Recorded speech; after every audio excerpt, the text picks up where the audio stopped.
Chapter बघतोय capital budgeting. हा question number 4 मध्ये 10 मार्कांसाठी येणार आहे। तर कॅपिटल बजेटिंगचा हा क्वेश्चन तुमच्यासमोर मांडलाय, तुम्हाला दिला पण आहे कॉपी त्याची। त्याच्यामध्ये आपल्याला इन्फॉर्मेशन कशी दिलेली असणार आहे, त्यांनी आपल्याला कॅश आउटफ्लो दिलेला आहे 12 लाख, 12 लाख कॅश आउटफ्लो। याचं मिनिंग काय ते थोडक्यात आधी तुम्हाला सांगते। एखादा प्रोजेक्ट आहे त्याच्यावर आपल्याला इन्व्हेस्टमेंट करायची, बिझनेस ऑर्गनायझेशनमध्ये बिझनेसमॅन काय करतात, मोठमोठ्या प्रोजेक्टवर पैसे लावतात, इन्व्हेस्टमेंट असते। आता ही इन्व्हेस्टमेंट केल्यानंतर आउटफ्लो म्हणजे काय, की आपल्या खिशातून हा पैसा काय होणार आहे, त्या इन्व्हेस्टमेंटवर खर्च होणार आहे। 12 लाखाची इन्व्हेस्टमेंट केल्यानंतर ऑफकोर्स प्रोजेक्ट आपण मग करतोय म्हटल्यावर त्यातून आपल्याला इन्कम जनरेट व्हायला सुरुवात होते, बरोबर। तर आता फर्स्ट इयरला या प्रोजेक्टमधून काय इन्कम जनरेट झालं, तर इन्फ्लो आला 3 लाखाचा। दुसऱ्या वर्षी परत 3 लाखाचा, तिसऱ्या वर्षी 4,50,000, चौथ्या वर्षी 4,50,000 आणि 5व्या वर्षी 7,50,000। असं 5 वर्ष यातून आपल्याला इन्कम जनरेट होत राहिलेलं आहे, बरोबर। तर आता जी इन्फॉर्मेशन दिलेली आहे त्याच्या बेसिसवर त्यांनी आपल्याला 3 गोष्टी कॅल्क्युलेट करायला सांगितलेल्या आहेत। पहिला आहे पेबॅक पिरियड, दुसरा आहे net present value at the rate 10% आणि तिसरा आहे प्रॉफिटेबिलिटी इंडेक्स। तर पेबॅक पिरियड या शब्दावरून तुम्हाला त्याचा अर्थ लक्षात येईल। पेबॅक पिरियड म्हणजे आपण जी काही गुंतवणूक केलेली आहे, जी काही इन्व्हेस्टमेंट केलेली आहे, ती साधारण किती वर्षामध्ये आपली रिकवर होईल। पेबॅक पिरियड ती रिकव्हरी कधीपर्यंत होते। सेकंड, नेट प्रेझेंट व्हॅल्यू आपल्याला शोधून काढायची, त्याची मेथड आहे ती तुम्हाला सांगेल। आणि प्रॉफिटेबिलिटी इंडेक्स, जर नेट प्रेझेंट व्हॅल्यू निघाली तर त्यानंतर प्रॉफिटेबिलिटी इंडेक्स हा सहज आपल्याला काढता येईल, ठीक आहे। तर आता सगळ्यात आधी आपण बघूयात पेबॅक पिरियड, ठीक आहे। याच्यासाठी आपल्याला काय करावं लागणार आहे, टेबल तयार करावं लागणार आहे, ज्याच्यामध्ये आपण असणार आहे इयर। इथे आपण घेऊयात कॅल्क्युलेशन ऑफ पेबॅक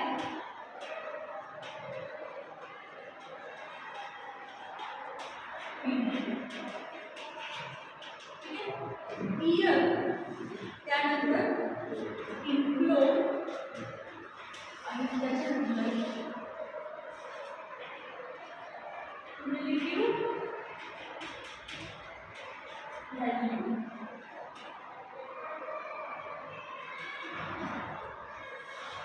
आपण साधारण टेबल तयार केला, त्याची आपल्याला टोटल पण नंतर लागेल। 1, 2, 3, 4 and 5 इयर्सचा इन्फ्लो जो आहे तो ॲज इट इज आपण लिहून घेऊया। 3 लाख, परत 3 लाख, 4,50,000, 4,50,000 and lastly 7,50,000।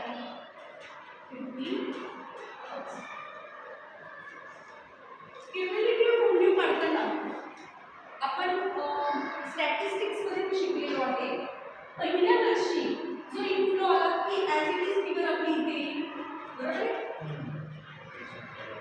दुसऱ्या वर्षी येताना या अमाऊंटमध्ये सेकंड इयरची अमाऊंट ॲड होईल, म्हणजे इथे आन्सर येणार आहे 6 लाख। 6 लाखमध्ये 4,50,000 ॲड होतील, म्हणजे 10,50,000।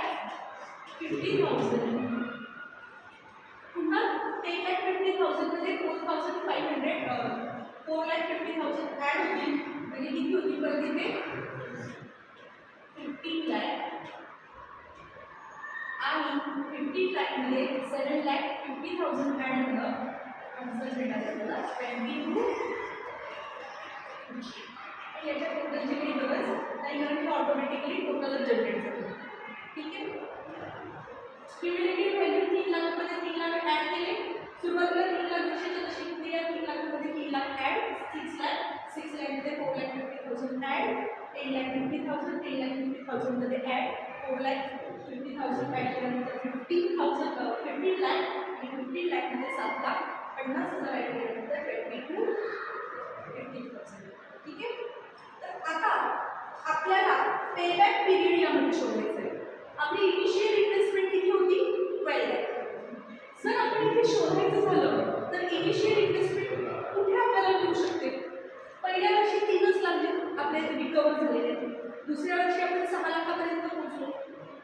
वर्षी आपण 10,50,000 पोहोचलो, म्हणजे जवळजवळ 12 लाखाच्या जवळ आपण येतो. चौथ्या वर्षी ही फिगर आहे 15 लाख. म्हणजे in between third and fourth इयरच्या मध्ये कुठेतरी आपला पेबॅक पिरियड आहे. करेक्ट आहे? तर आता काय करायचं, एवढं तर नक्की आहे की पहिले 3 वर्ष कंप्लीट लागलेलेच आहेत आपल्याला, बरोबर? म्हणजे आपल्याला पेबॅक पिरियड काढताना